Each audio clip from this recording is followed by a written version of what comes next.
The chamber of the Galactic Council roared with laughter. Billions of light years from home, Captain Elias Coran stood alone at the podium. His people were dying, their colonies burning, and the galaxy's oldest rulers were laughing. He tightened his fists, voice steady but cold. "Laugh now," Elias said, his words cutting through the chamber. "But when humanity stops pleading, the galaxy will remember this day." Chamber? Our colonies are burning. The raiders are not shadows. They are funded, equipped, and supplied. And we know who profits from our suffering. A ripple of murmurs traveled across the assembly. Some glanced at one another, feigning ignorance. Others smirked openly. And then, above them all, Chancellor Veylan of the Zyrith Dominion leaned forward. His 6 black eyes glimmered, lips pulled back in a grin that revealed serrated teeth. "You accuse without proof, little human." His voice rolled like thunder. "You beg for help when you cannot defend yourselves. You plead like children lost in a storm." Laughter broke across the chamber. Deep guttural growls, shrill insectal clicks, musical tones that mocked in their own language, but carried the same message: weakness. Elias's fists curled at his sides. He forced himself not to rise to their bait, not yet. "We are not children," he said firmly. "We are new to your council, yes. But our blood is no less red, our dead no less silent. If you will not help us, say it plainly." More laughter. A delegate from the Shreve Collective waved a claw dismissively. "Humans ask for warships as though they were toys. If your worlds fall, it proves only that you are too fragile for the stars." A voice hissed from the shadows of the chamber. "Perhaps humans were a mistake to admit at all." Elias looked up at the tiers above him, thousands of species, each draped in centuries of tradition and arrogance. They looked down at him as though he were already defeated, already conquered. He drew a slow breath. His father's words echoed in his mind: "Hold your ground, Elias. Even when you stand alone." "I came here," Elias said, his voice low at first, then rising, "because my people believed in cooperation. We believed in peace. We asked—" His voice cracked, but he forced strength back into it. "We asked for help. And you laughed." The chamber grew quieter. Some still chuckled, but others leaned forward, sensing the fire in his tone. Elias's eyes locked on Veylan's 6 unblinking orbs. "Laugh while you can. You mistake patience for weakness. You mistake restraint for fear. But there will come a day when humanity stops asking. And on that day," he leaned forward, his voice dropping to a growl, "the galaxy will tremble." For a heartbeat, silence. Then Veylan laughed again, louder, sharper, his teeth gleaming. "Bold words, little human. But words are wind." The laughter resumed. Elias stepped down from the podium, his shoulders tight, his heart pounding. He could feel their eyes cutting into him like knives. As he walked out of the chamber, the doors sealing behind him with a hiss, he whispered to himself, "Not for them, but for Earth. They think we are broken. They have no idea what's coming." The shuttle ride back to Earth felt colder than the vacuum outside. Captain Elias Coran sat alone, the stars streaming past like indifferent witnesses. His diplomatic badge still gleamed on his chest, but to him it felt like a mark of failure. The council chamber's laughter still echoed in his ears. He had gone there with pleas, with reason, with the hope that ancient civilizations might remember compassion. Instead, they mocked humanity as though their suffering were an amusing anecdote in a cosmic drama. He clenched his jaw. The shame stung, but beneath it, anger, sharp and clean. When the shuttle touched down on the blue marble of Earth, he was met by a delegation of military and civilian leaders. The landing bay of the New Geneva complex bustled with activity. Drones unloading supplies, officers moving briskly, security troops watching silently. Admiral Liana Rourke was the first to approach him. Her steel-gray hair was pulled tight, her eyes sharper than any blade. "You look like a man who's been spat on, Captain." Elias let out a bitter laugh. "If only. At least spit has weight. They gave me nothing, no ships, no aid, not even recognition of the raids. Just laughter." Around them, the gathered council of Earth leaders shifted uncomfortably. President Arjun Malik, tall and lean, stepped forward. His voice was calm, but carried an undercurrent of tension. So it's true then. The council will let our colonies burn. They already are, Elias said grimly. Dendera colony lost 2 cities last week. 40,000 dead. The Xyrath are supplying the raiders, everyone knows it. But the council looks the other way. Admiral Rourke's fists tightened behind her back. They want us to collapse. They think if they starve us of allies, humanity will crawl back into its little corner and beg to be absorbed. It's a game of attrition. Then they've miscalculated, President Malik said quietly. Elias looked around the room. He saw hardened faces, scientists, admirals, ministers, engineers. None of them looked broken. They looked like steel tempered in fire. You're suggesting what I think you're suggesting, Elias said slowly. The president nodded. Yes. The council's door is closed. Which means we must build our own. A murmur of agreement rippled through the gathered leaders. For years, humanity had walked a narrow line, seeking to join galactic society, to prove themselves civilized, cooperative, worthy. Now that illusion had shattered. Elias exhaled, the weight of the moment sinking into his bones. If we do this, there's no going back. Admiral Rourke's eyes gleamed with something fierce. There never was. That night, Elias walked the quiet halls of the New Geneva complex. Outside, Earth spun in its calm orbit, a blue jewel in the Black Sea. From here, the planet looked peaceful. You couldn't see the riots in the colonies, the desperation in the outer systems, or the smoldering wreckage left by raiders. He paused at a balcony, staring out at the stars. A young officer approached quietly, a communications lieutenant, barely 20. She saluted nervously. Sir, I just wanted to say, thank you. For standing up to them. Even if they laughed. Elias smiled faintly. Sometimes laughter is just fear wearing a mask. Remember that. The officer nodded, but her eyes were damp. My family's on Vega 9. They're building shelters underground. We hear the raiders are coming soon. The words pierced deeper than any alien insult. Elias placed a hand on her shoulder. They'll hold. And if they don't, humanity will. The lieutenant straightened, saluted again, and walked away. Elias remained alone with the stars. His father's voice came again, quiet as a ghost. Hold your ground, Elias. Even when you stand alone. The following morning, the High Command met in secret. The chamber was shielded, sealed, its walls lined with electromagnetic dampeners to block Council spies. A holographic star map floated above the table, Earth at the center, surrounded by fragile outposts like scattered glass beads. Each glowing red marker was a world lost or under attack. Admiral Rourke gestured to the spreading crimson tide. The Council thinks we'll keep fighting like they do, fleet against fleet, ship against ship.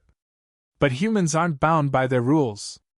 We've spent centuries surviving wars, invasions, extinction events. We adapt. Dr. Ana Velasquez, chief scientist of the Defense Initiative, spoke next. Her eyes were tired, her hands restless, as though her mind was already years ahead of the room. We've been working on something. A weapons platform the Council wouldn't even consider legal. They fear disruption. But disruption is all we have left. She tapped a console, and the hologram shifted to display designs, sleek drones no larger than a fighter, but armed with adaptive AI systems. Swarm-capable. Self-repairing. Each one could outmaneuver a ship 100 times its size. Gasps filled the chamber. This could change everything, Elias said, stunned. Dr. Velasquez gave a grim smile. That's the point. President Malik leaned forward, his voice calm but resolute. The Council laughed at us because they think we play their game. Let's show them humanity plays a different one. Later, Elias stood on the launch docks overlooking the construction yards. Massive frameworks stretched into orbit, human hands and machines working side by side. Sparks lit the void as new hulls were welded, systems tested, weapons mounted.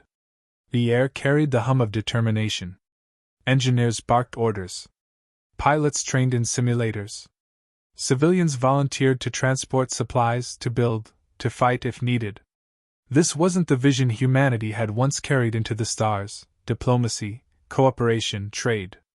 That dream had cracked. What remained was something sharper. Elias felt the shift deep in his chest. He had begged. They had laughed. Now humanity would answer in the only language the galaxy respected. That night, a message arrived.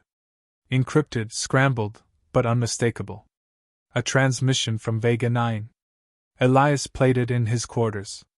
The screen flickered, static breaking the image, but the voice was clear enough. "This is Governor Hale of Vega 9. We are under siege. Raiders massing in orbit, Zyrith Tech, I swear it. We can't hold much longer. If help doesn't come soon." The transmission cut out in a burst of static. Elias stared at the dead screen. His reflection stared back, grim and cold. The Council had turned its back. But humanity would not. He opened a comlink to Admiral Rourke. "Admiral," he said, his voice steady. "It's time. Vega 9 will be our first stand." The hangar doors opened with a thunderous hiss, and Elias Coran stepped into the heart of humanity's gamble. The construction base stretched for kilometers, suspended in Earth's orbit like a cathedral of steel. Sparks showered in the void as skeletal ship frames took shape, new designs, nothing like the blocky, utilitarian freighters humans once fielded. These were lean, angular predators built for speed and precision, every line of their hulls designed to defy alien convention. The hum of activity was relentless. Engineers floated in exosuits, welding plating into place. Autonomous drones ferried components between stations. The distant rumble of reactors being tested carried through the bulkheads. Elias let the scene sink in. This wasn't just industry, it was defiance made manifest. Admiral Rourke's voice echoed from behind him. "Not what the Council expected of us, is it?" He turned. The Admiral floated toward him, magnetic boots clanging as she landed beside him. She gestured at the growing fleet.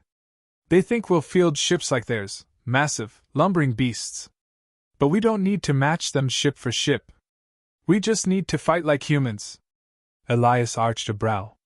"And what does that mean, exactly?" Rourke's lips twitched into a rare smile. "It means we fight unfair." The planning chambers were filled with restless energy. Holographic projections of battle scenarios spun above the round table, Council war doctrines, Zyrith fleet movements, simulations of how humans might respond. Dr. Ana Velasquez stood at the center, gesturing sharply as her models shifted. "Every major galactic power builds fleets as monuments. Hundreds of ships, decades of construction, billions of resources. They fight like kings moving chess pieces. Predictable. Slow. Expensive." Her fingers danced across the console, and the simulation changed. Hundreds of tiny, darting blue markers swarmed across the projection, overwhelming the lumbering red icons of Zyrith dreadnoughts.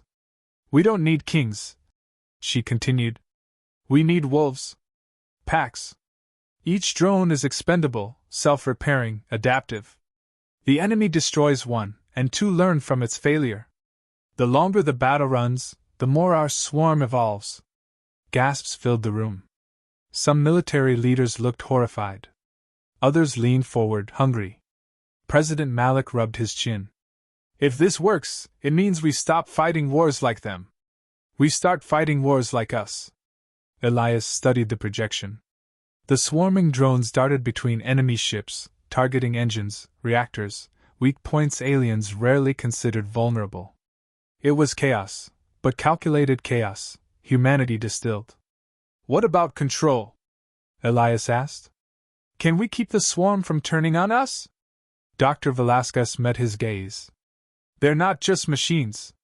They're linked to a human neural command lattice. One pilot can direct hundreds, thousands, through thought alone." Elias blinked. "That's madness." "It's human," she countered. "No alien would risk blending man and machine like this. They fear corruption. We fear extinction more." The first trials began 2 weeks later. Elias stood in the observation deck as test pilot Commander Sarah Lorne connected to the Nero rig. A sleek crown of electrodes lowered onto her shaved head, humming as it synchronized with her brain patterns. Her eyes snapped open, pupils dilated, and the swarm in the hangar came alive. Dozens of drones lifted in unison, moving like a school of fish. No delay. No hesitation. Perfect harmony. Test 1. Sarah's voice echoed through the speakers, calm but tinged with awe. Response time is instantaneous. It feels like moving my own fingers.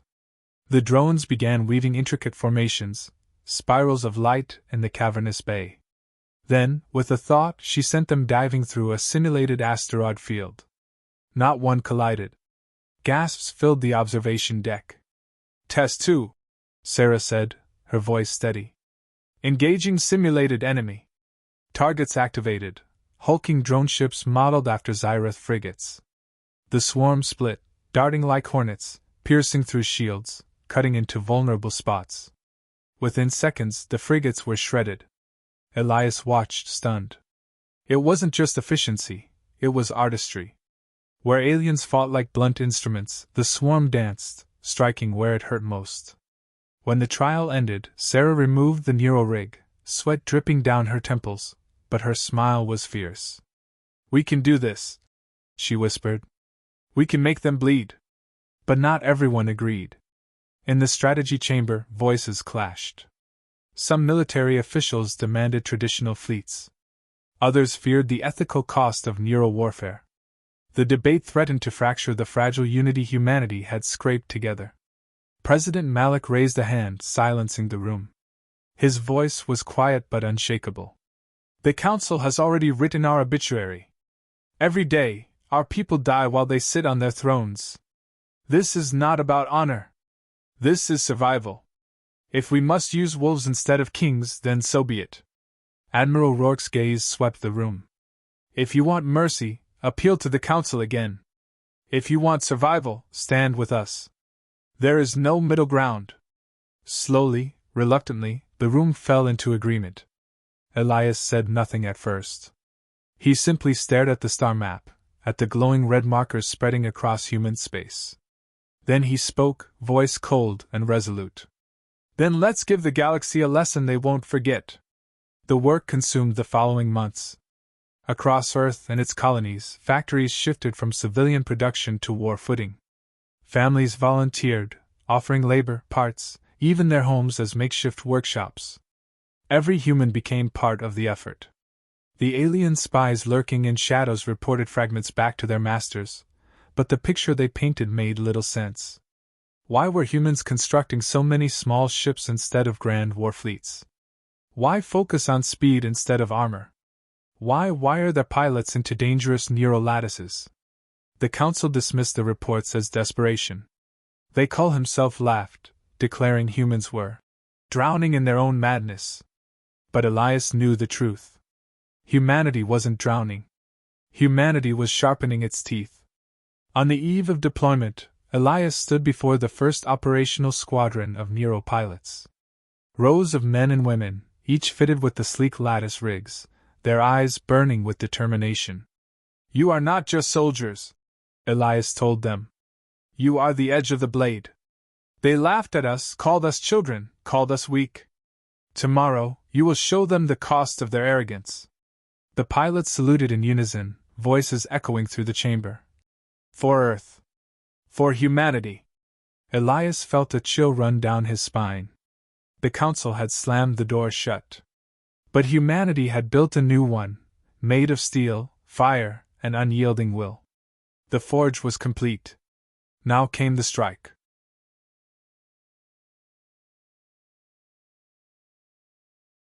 The warning beacons over Vega 9 pulsed crimson against the black. Civilian transports scrambled for orbit, their engines sputtering as they tried to flee the inevitable. On the surface below, vast domes of habitation glittered in the night, fragile bubbles of life on a hostile world. Above them, death was coming. The Xyrath fleet slipped into the system in perfect formation, 30 warships, each bristling with weapons, their hulls black as obsidian. At their center floated a dreadnought so massive it eclipsed the light of Vega's twin suns.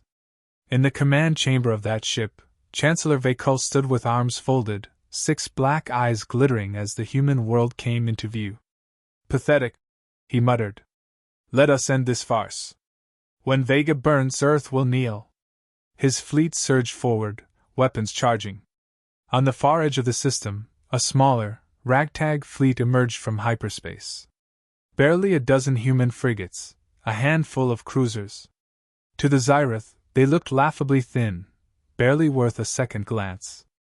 But hidden within the shadow of those ships, in compact bays and armored pods, waited something new.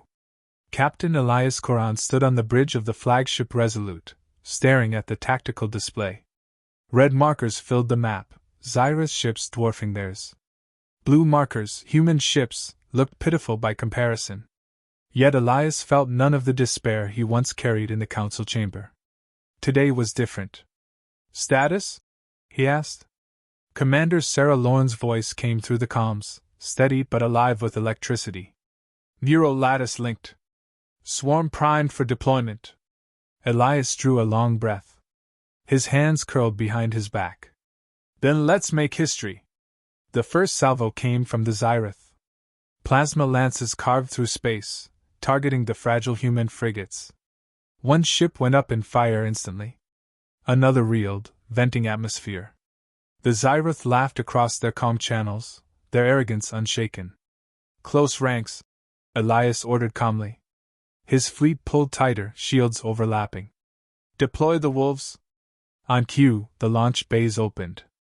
At first, nothing seemed to happen.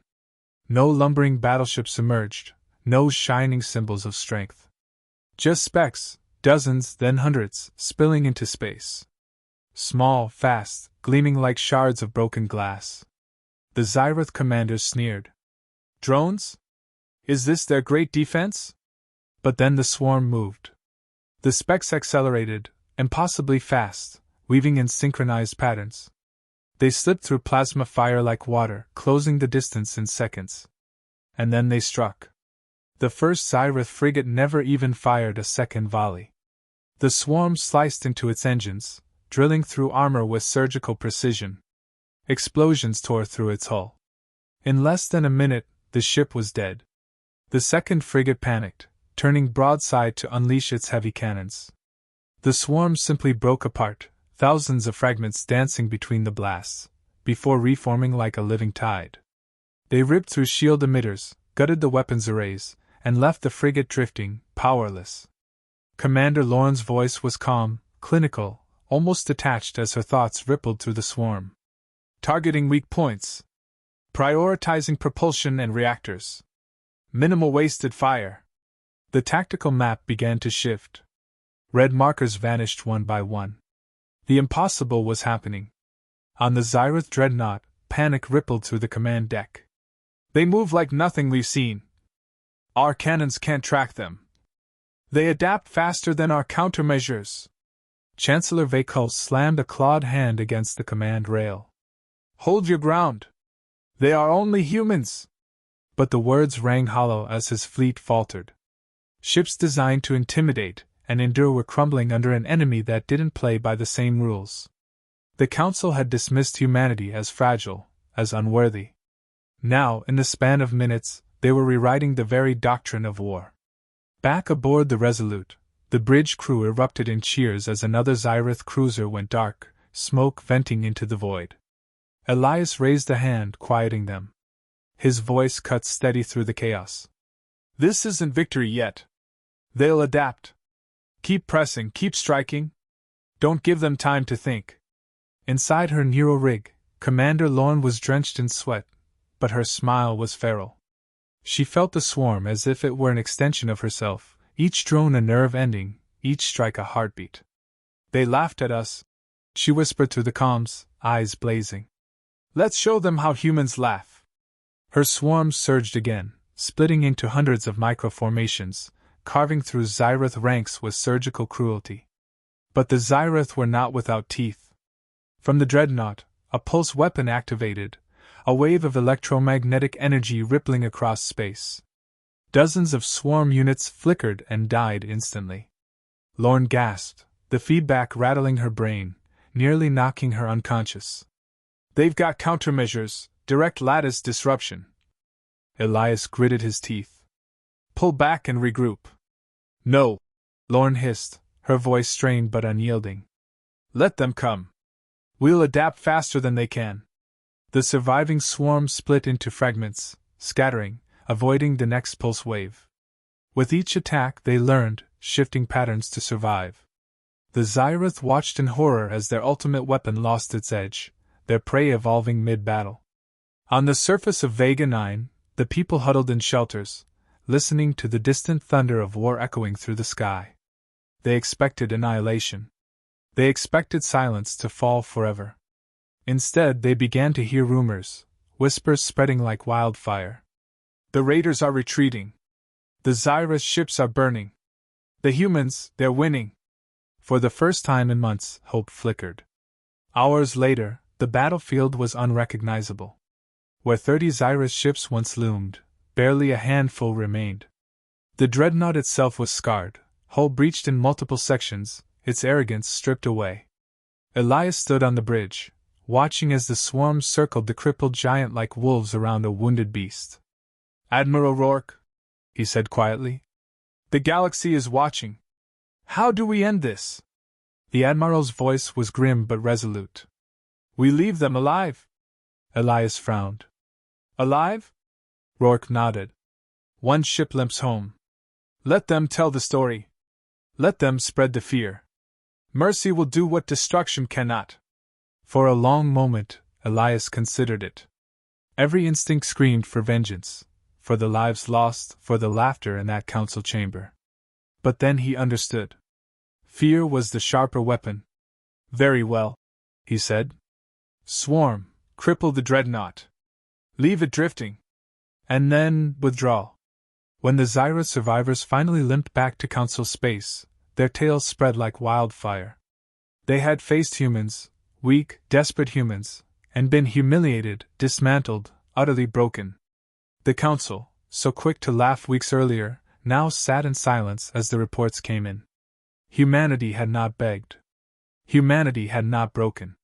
Humanity had fought, and the galaxy trembled. On the bridge of the Resolute, Elias watched the wreckage of the battlefield fade into the distance. His chest ached with exhaustion, but his eyes burned with purpose. This is only the beginning, Admiral Rourke said quietly. Elias nodded. Let the galaxy laugh now. Next time, they'll choke on it. The chamber of the Galactic Council was eerily silent. For the first time in centuries, no voice dared to rise above a whisper. A shimmering hologram flickered above the center table, displaying a fleet spread across 3 sectors, humanity's fleet. What had once been dismissed as primitive ships with scavenged hulls and overclocked engines now looked like an armada born of precision and fury. Admiral Sarek of the Veylan, the one who had mocked humanity's plea for protection a year ago, leaned forward. His scaled hands trembled. This is impossible. They were barely holding their colonies. How did they? They adapted, replied Counselor Oral of the Threx, his mandibles clicking nervously. Faster than any species I've ever recorded. And then the hollows shifted. Not just warships. Stations. Carriers. Orbital fortresses ringed in steel and energy. Humanity hadn't merely rebuilt, they had expanded, weaponizing every corner of the void they touched. At the center of it all, Resolute Dawn, Captain Aria Veylan's flagship. On the command deck, Aria stood with her hands clasped behind her back. The faces of her officers glowed in blue tactical light. Her voice cut through the tension. Status of the enemy fleet? Scattered, replied Commander Hughes. The Karth Dominion's forces are in retreat. 2/3 of their carriers abandoned. They didn't expect us to strike this hard, this deep. Aria nodded. Her jaw tightened. They laughed when we begged for peace. Now they will listen to our silence. A ripple of unease passed through the crew. They weren't merciless people, not by nature. But they remembered the smoldering ruins of colonies, the screams cut short by fire, the Council's dismissive smirks as Earth pleaded for help.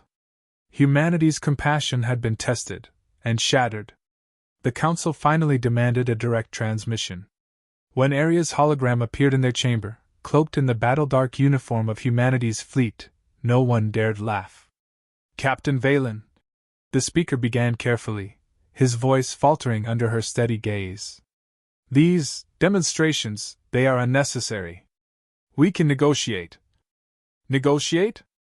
Aria's voice was sharp, unflinching. "We begged for negotiation before your allies burned our colonies. You told us to accept the ashes. Circumstances." "No." Her tone was final, cold steel wrapped in fire. "You had your chance to stand with us. You chose mockery. You chose indifference. Now the galaxy learns the price of underestimating humanity." Behind her, screens displayed fleet after fleet folding into formation, a wall of steel and light stretching across the stars. Admiral Sarek hissed, unable to contain himself. "You would turn your weapons on the galaxy itself? You'd threaten us all?" Aria leaned closer, her holographic eyes burning into his. "We don't need to threaten. We show. One warlord after another falls, not because we are strongest, but because we are relentless. We endure. We rise. Every time someone pushes humanity down, we rise taller. That is not a threat, it is a truth." The chamber erupted in arguments, protests, fear. But beneath it all ran a current none of them could deny. The galaxy trembled. Later, aboard the Resolute Dawn, silence reigned again. Not fear, not tension, but a silence of reflection. Hughes approached Aria quietly. "Do you think they'll ever accept us?" Aria's gaze lingered on the stars. "They don't need to accept us," she said softly. "They just need to remember us. Because from this day forward, humanity will never beg again." And across the void, whispers spread. Whispers of a species once mocked, once dismissed, now reshaping the order of stars.